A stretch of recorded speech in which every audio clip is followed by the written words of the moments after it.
So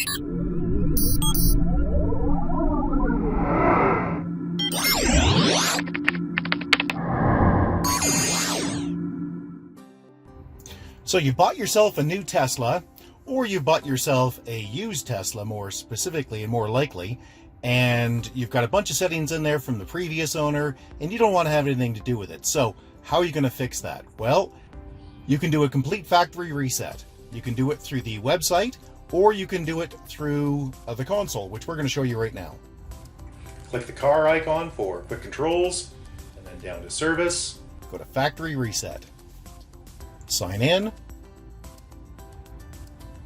I'm not going to show you my credentials, so we'll skip this.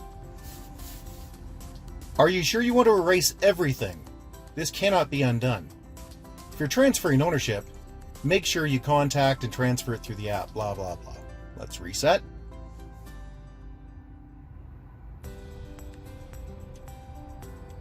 So yes, this is just a long black screen. Okay, so you couldn't see that, but my charger for my cell phone just had its lights come on and then back off.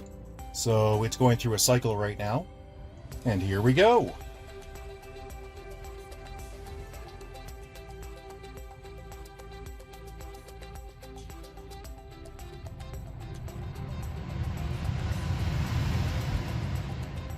Must be testing itself. It just turned the fans on high.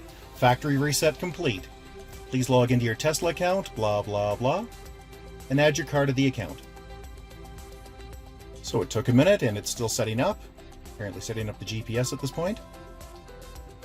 Okay, so we're going to go through all of the settings right now. So let's get into this quickly. It's going to be quick settings, and I want the high beam. I want the high beams on auto. I want the fog lights on auto. Mirrors. I'm going to adjust with the steering wheel as it suggests, with the controls on the right. Let's go over there, move up a bit. You can't see this, but just trust me, it is moving. I hate auto tilt, so I'm turning that off. I do want auto full turned on. There we go. Let's go to scroll down a bit. Oh, there's nothing else there. It's on auto, so that's good, right? Turn that back.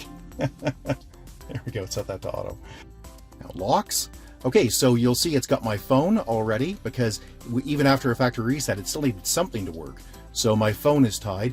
Now I'm going to add a key card, which is this card right here, similar to what you have. So let's go here, and I will click the pencil, and I will call it Ian's card. Save, and now I will tap it. There we go. And of course, most people are going to want to turn on unlock on park and walk away door lock. Window lock and child lock are pretty self-explanatory. We're going to skip those. Display. So again, what do you want your dash to look like? How bright do you want it to be? Screen clean mode. Let's play with that. All right, so that's now so you can wipe it, which I don't want to do. There we go. And that is correct for me because I am in Canada. I want to use, well, actually, let's use the 12-hour format, and I'm using kilometers. Yeah, that's happy. Driving. Now, as far as acceleration goes, there's really not a great deal of difference between standard and chill. Standard gives you more thrust, more torque when you press the accelerator, but it's not dramatic, and if you think it's going to improve your electric economy, it does not. It is purely a gauging, a setting on the accelerator. So yeah, enough said there. I will change the steering mode to sport because that's what I like. It's just a little tighter again. Regenerative braking.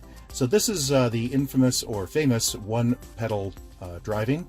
I hate one pedal driving, and I'll do a video and explain why that is in a bit. But it boils down to, if you're a hypermiler, you can't coast in a Tesla. And that means you can't hypermile, and that is really annoying. So standard braking in regenerative braking will put the regenerative braking onto maximum when you take your foot off the accelerator, and that is really annoying for me. So I put it on low. Most Tesla drivers have it on standard. I do not. Stopping mode, I like it on hold.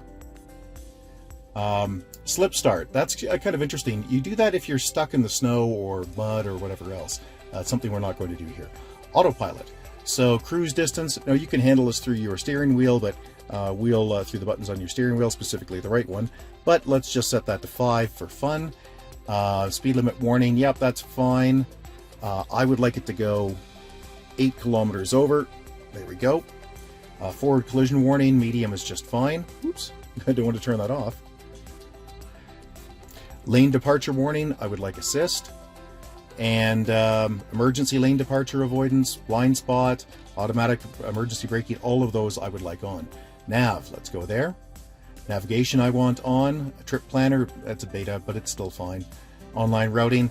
Now, something you'll find if you have one of these is that the navigation is much better than it is in most cars, but it still doesn't hold a candle to Google Maps, which is a bit of a surprise considering I thought this was Google Maps. But I can tell you that when I navigate on my Samsung, it's way better than what I get on this. In particular, it can't seem to find places that are not common. So whereas my phone with Google Maps can, which is a bit frustrating. So if I say, try to find or, navigate to CMP or navigate to Best Tech Electronics, it'll find Best Tech, just not the one I would like. And when I scroll through the list, it won't show the ones that I'm looking for. But it is better than most vehicles, but still not as good as your phone. Okay, so there's your settings. I don't really care, that's fine. I'm going to say the rerouting, set it down to 5 minutes, because if I'm driving, yeah, I do want it to reroute if there's a 5-minute saving. Safety and security, let's go there. So power off, this is something that support will tell you about periodically. If you need to, if you're having troubles with your car, they'll tell you to go in and power off the vehicle. That's how you do it. Okay, Sentry mode. Sentry mode is a really cool feature, but it drains your battery, so it's something you're going to want to be cautious with. It also requires you, we'll do a video on this, but it also requires you to put a USB stick in the front right USB port, which we'll explain at another time. Dash cam, same thing, it's the same type of technology. The idea here is that it'll use the cameras around the vehicle, and when something happens, it'll record it for you, which is kind of nice. So Sentry mode in particular is awesome if you're parking in a higher risk place and you're worried about somebody keying your car or something like that. And dash cam save on honk is really quite nice, right? So if you're annoyed enough to hit the horn, well, that will let you know, it'll record it for you. Okay, let's go down to parking chimes assist. Sure. Joe mode. Now Joe mode reduces the volumes of the chimes, and that is what I'm going to do because the chimes are quite loud. Security alarm, sure, let's turn that on. I don't need a pin to drive. That would be something if you didn't trust your kids or whatever and you want to change the pin. Cabin overheat. I'm not sure what the temperature is, and it probably changes over time anyway. Changes over time as in with the various updates that Tesla provides, it probably changes. And I can tell you that I know that this chews electricity. In fact, I believe if I click this, it'll tell you, oh, there it is. Yeah. So if it's over 40 degrees, blah, blah, blah. There you go. You can read that if you want. And it won't turn on if your battery is really low. Okay. Well, I will turn that on, but I will turn it on without air conditioning. Just basically blow some air through. Okay. Allow mobile access. That is something you're going to want to turn on. Click data sharing, and this is sending information back to Tesla. So we'll click submit. All right. And service, let's go here. So in here, there's really not a whole lot that most people are going to care about. So we're going to skip this. Software, this is where you do your updates. Well, they should happen mostly automatically, which we'll get to in a minute. I think I'd prefer the advanced, but let's go into here and you'll see. So there's regular updates. It seems to be every month to 6 weeks, although that cadence will change over time. And I'm going to take the advanced stuff. I'll be a step ahead and play with that. Now let's go to, let's slide through this control over here. So you might not be aware of it. See these 3 dots down here? You can slide from the right, and then you can scroll up, And you can see now everything has been cleared, right? Except my odometer, of course. So, and if you want to reset, you know, say your trip, you just click there and do a reset, or you can name it, whatever. You can also slide to the right and you get your tire pressures. Well, you would normally, again, because of the reset, I guess it's not there. So that's my backup camera. So look at my ski boots. That's charging, right, which I'm going to plug in shortly. That's voice control, which is also the right button on the on your steering wheel. Now let's go into music. Actually, let's just close that for the moment. Let's go into music. Go to radio. You can see it's found local radio stations. I can set a favorite just by clicking the favorite in the top left-hand corner. I'm going to mute. That would be a great time if I could for me to mute. Let's just rip through the rest of this. I had a minor problem recording, and it skipped me setting up my phone, but you can see I've already set it up. To set it up, it's just like you'd expect. You click connect phone. Well, let's do that. Click connect phone, and then you can set it. All it is turning on your Bluetooth. Set your phone to start syncing. There you go. Start search, right?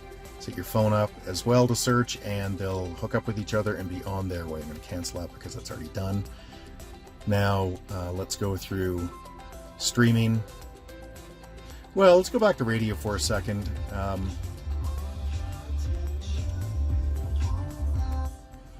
Okay, so in streaming, there's all kinds of fun stuff, including, well, we'll just scroll through it here. There's lots and lots of stuff.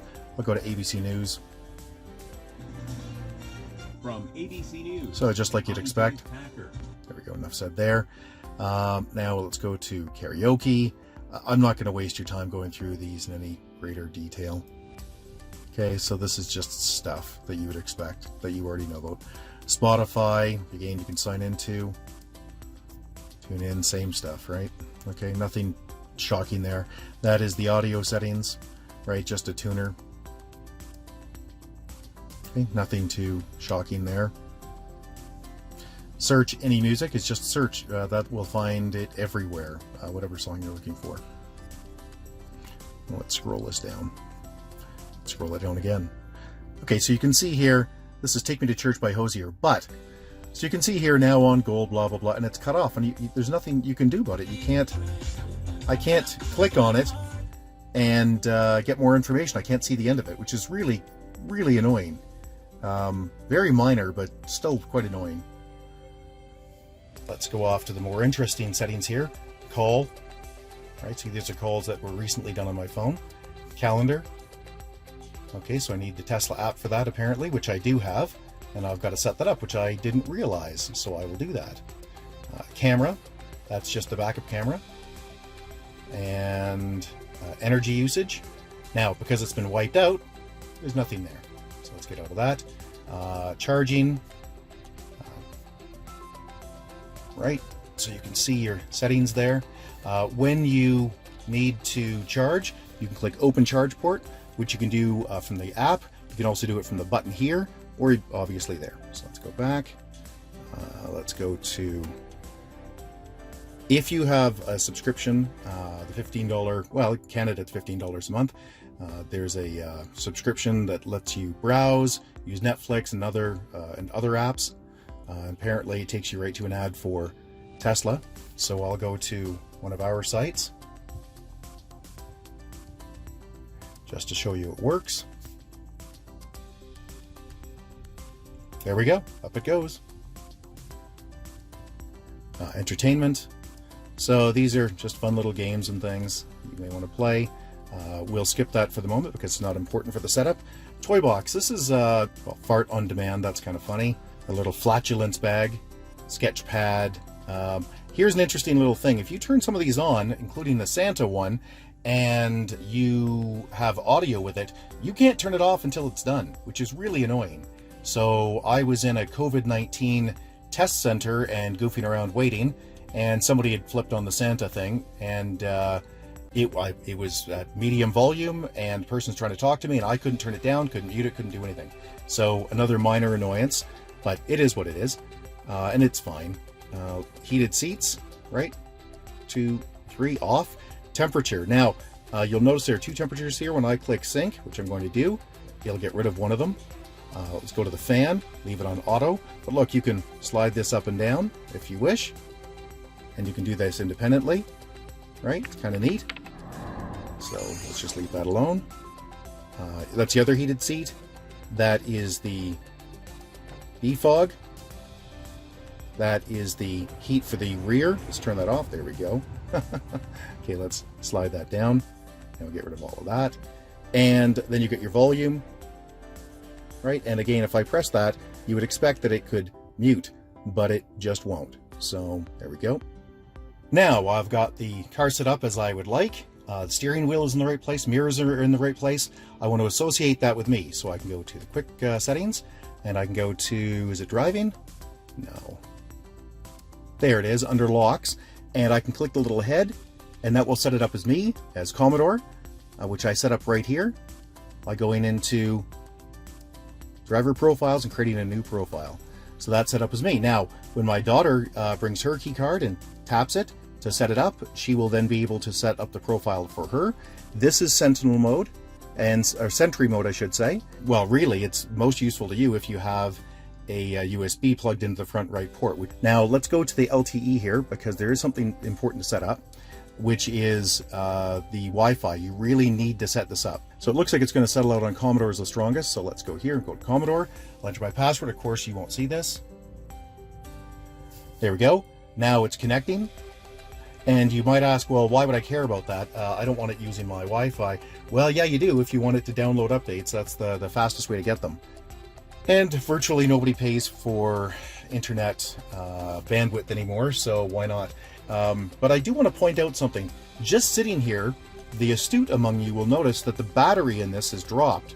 I think 4 kilometers. I think it was at 94 or 95 kilometers when we started. Now I'm down to 91. So just sitting here is chewing up battery, and this has not been that long. So something to take note of. Now let's close that, and we can slide that all the way down if we don't want it. A couple other tricks there. Another thing you might want to do, I suppose, before we go is this is set up currently to be true north, no matter what direction you're driving, which is the way I want it. However, a lot of people want to know which way they're going to turn. So you can click here and that will adjust the map. So in that case, the arrow will always point straight up. The arrow being you will always point straight up and you'll be on your way. Now, for me, I really hate that. I always want the map to be true north because I have a good sense of direction. I want to know where I'm going. I don't want to just trust the car to tell me. You can zoom in or zoom out with that, or you can just pinch and zoom, right? Nothing too interesting there. Stoplight information, and there is satellite imagery. There we go. Right, there's superchargers. I guess we can click on the battery and it just takes you back to battery. Set limit. So what this is for is Tesla tells you, let's just do this. Tesla tells you to not charge the battery completely. And they say that to charge it to 100% is not required. And if you talk to people about batteries, they'll often tell you that it's a very bad idea to charge the battery to full because it shortens the life of the battery. However, I have watched an interview with the person that runs the largest fleet of Teslas in the world, which is a company in California that rents them out for day trips, primarily between LA and San Diego and Vegas. And he says that they charge theirs to maximum several times a day, and they've got the highest mileage units in the world, and they're not having troubles with it. So I don't know if that's true or not. However, in my case, because I am having some battery troubles, I am maxing this out to full charge, and I will leave it at that for well, until Tesla services the vehicle and gets my little battery problem figured out. But after that, I will probably set it. I will probably click set limit and drag this down to a smaller number, like, you know, something like that, right? So I don't need a full battery all the time. Okay, but for what I'm needing to do now, I need to leave it on there. Okay, so that's about it. If you have any questions or concerns, please get a hold of us at www.urtech.ca. Thank you. Bye-bye.